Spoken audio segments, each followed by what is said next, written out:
I think that, well, in Minnesota, as a physician, I received an email last week from the Department of Health coaching me on how to fill out death certificates. And I've never really received coaching from the Vital Statistics Agency in terms of how to do a death certificate. But basically, I felt like they were saying, you know, you don't have to have a confirmed laboratory test for COVID-19 in order to make the death certificate be COVID-19.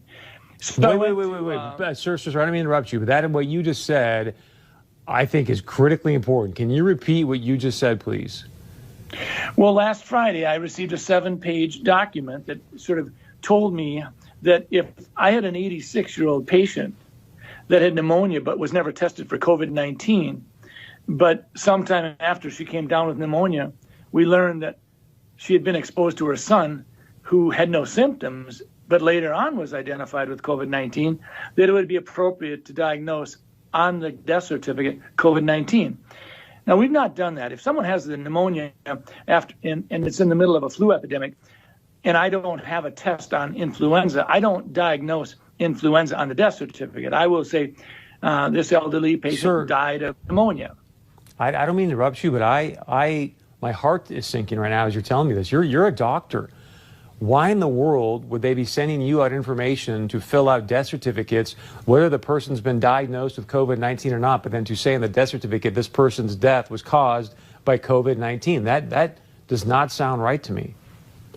I went to the person in our office who does most of the death certificates over the last 10, 20 years, and I said, does this sound right? I had her look at the documents that I printed off, and she said, well, we've always been told that you always put down just facts. You don't put down any probabilities. You don't put any presumptions down. It's just what you know.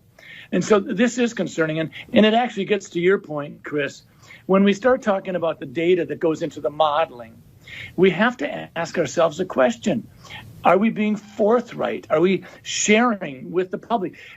Minnesota, North Dakota, we don't need to be having it sugar-coated. We want to know what's going into your modeling. So with that being said, why would they want to skew the number of deaths due to COVID-19?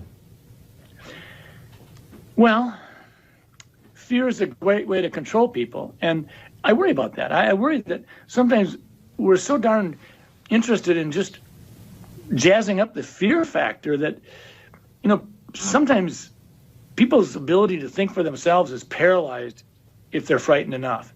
And that's not where I want people to be. I want people to say, we're going to get through this. I'm going to use my head. I'm going to go to different sources. I'm going to listen to different sources. And I'm going to think for myself, because that's what America's about. Senator, if you don't mind, after this interview, if you can send me that 7-page document. And just for clarity, you were sent a 7-page document by who again? The Department of Health. Department of Health saying, hey, fill this out, whether they test positive for COVID. That is stunning.